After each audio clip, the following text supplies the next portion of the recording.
On Tellurian Driftwood Phase 1, just talking about some of the key dates that we do know about as we sort of wait for financing news. Before I begin, let me remind you that I am not a financial advisor or a financial professional of any sort. All opinions that I express in this video are mine and do not represent those of any company or any other individual. I currently hold a long position in Tellurian, so this video should be for your entertainment purposes only, because I could be wrong about everything I say in this video. You need to do your own research before making any investment decisions. So, a couple of the key dates. I'm going to try to keep this quick today. We do know that May 1st, 2022 was when the price was locked in for phase 1 of Driftwood LNG. So this date has obviously already passed.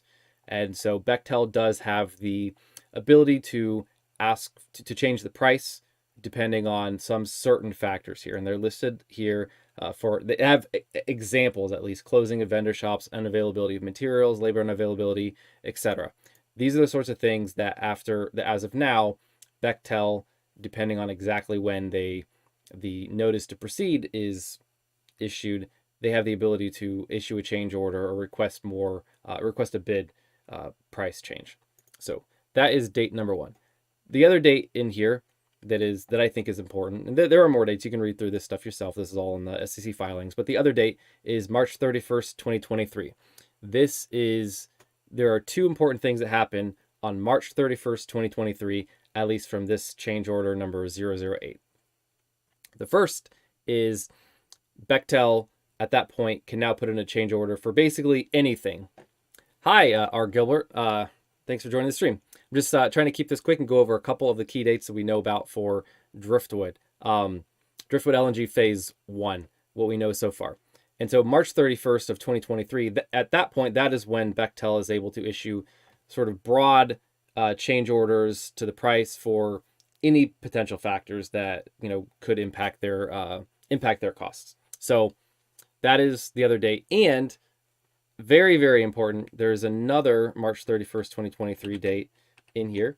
Obviously the same date, but another important set of date, and that is the point at which is this one right here that I'm really looking at. Termination in the event of delayed notice to proceed. So if Tellurian does not issue the full notice to proceed to Bechtel by March 31st of 2023, Bechtel has the right to basically cancel the contract and get paid out $5 million. So something to keep in mind if you're trying to think about timelines and when is there actual teeth to some of these contracts. That is a major date. Of course, I think they passed this date. They may have passed this date in the past or been approaching it, at which point they amended these contracts. Bechtel obviously wants to do the job, but legally they will, at least as far as I read this, I'm not a lawyer, so don't take legal advice from me, but this is the way that I read it, is that as of March 31st, 2023, Bechtel can walk away and get $5 million paid by Tellurian. So those are the dates that I know about from this particular document. Let's jump over to the actual limited notice to proceed order that they filed and published and that we were able to read. A lot is redacted from this, or a lot is in the attachments they didn't actually give to us in the filing, but there are some key dates from this one. First one is when the limited notice to proceed work began. That was on April 4th, 2022. So that was when they started it. And their plans, Bechtel's, planned, or let's say the date at which they, quote, are going to use reasonable efforts to complete the limited notice to proceed work by is, coincidentally, March 31st, 2023. So I think, you see some things are lining up for that March 31st, 2023 date as, potentially sort of I'm not going to call it a drop dead date, but seems like it's been written into a couple of these contracts as far as like that's probably when the notice to proceed really should happen by, if things are going to stay on schedule and everything's going to be going according to plan. There's another date in here, which is funny because the way that I read this is that it's very similar to one in the prior document, and this is effectively when Bechtel can cancel do anything. But this is a little bit interesting.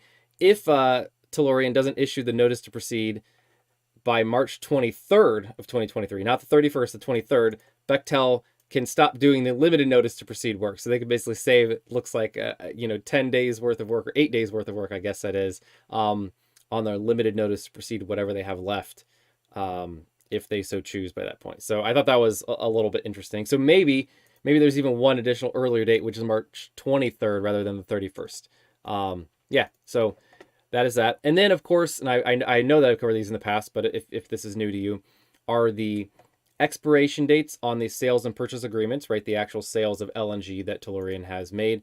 And 2 of these expire on July 31st, 2022. These 2 are the ones with Vitol and Shell. And then there is also the sales and purchase agreement with Gunvor expires on December 31st of 2022. Now, the one thing that I would say about these, this is my pure speculation, is I think it's in both parties' best interest, both Tellurian and in the purchaser here, that if for whatever reason they're not able to actually issue the notice proceed and satisfy these conditions precedent that are laid out in the contract by that date, I have to imagine they both want to extend it, especially if the Driftwood project is still on schedule, because they have actually started the construction now, as we know. So I think that's, in my opinion, I don't see these July 31st dates as much of a drop dead date to where, like, on or before July 31st, we're all good, and after July 31st, like, the whole thing falls apart. I have to imagine that both sides of this agreement would probably be amenable to extending it. Who knows? Nobody knows what's really going to happen in the next couple months, until maybe conditions could change. But the way I see it, it's still, Tellurian still wants to sell it, and the buyers still want to purchase the LNG, given the macro picture and probably, just the general demand as things are going. There is a, what was I going to say? There is also, just a sort of a blanket statement that Tellurian is going to actually try very hard to fulfill all their conditions by that date. And I don't know if that means anything from a legal perspective or not. Maybe somebody else who has some legal knowledge could say. But there is a tiny bit that talks about seller liability cap. And there is some language in here. It's pretty complicated, and I think the important parts are redacted. But it does look like the purchaser of the LNG would have the ability to cancel this contract and get some amount of damages potentially from Tellurian, equal to some US dollar amount that has been redacted from us. So that is at least a risk if they do go past this July 31st date, or the December 31st date, and don't actually get Driftwood, don't issue the notice to proceed for Driftwood for phase 1. So that is it. That is all I had to say. Those are the key dates that, as far as I know, we know about, as we are, still waiting on financing. And, I think this could be relevant for some folks out there who just want to know, mentally prepare themselves for how long they may have to wait. Obviously, I think, financing could come any day now. They're all lined up and ready for it and trying very hard, I assume. And, I think the picture is good. Of course, as I said, I'm invested, but this is what the facts say in terms of what dates matter so far. So I see R. Gilbert, you are on the stream. I don't know if you have anything else to say. Looks like you hopped off maybe. I can't tell. Sometimes this thing is a little bit weird. But just in case you're still there and you want to have anything you want to say or ask, feel free. I'll stick around just for a minute, only because I know that there is a delay in this. For anyone else who is watching this after the fact, I do these videos pretty much always live, so you can join the stream if you want. I do them somewhere 9, 10, 11 o'clock, usually in that vicinity, Eastern US time. So that's usually when I hop on here, and feel free if you want to hop on and chat with me. All right, nothing else looks like I might have hopped off. So thank you for joining again, R. Gilbert, and anyone else in the future who is still watching. Thank you for watching, and have a good one. Oh, still here? No questions. Thanks for the videos. Absolutely. Take care.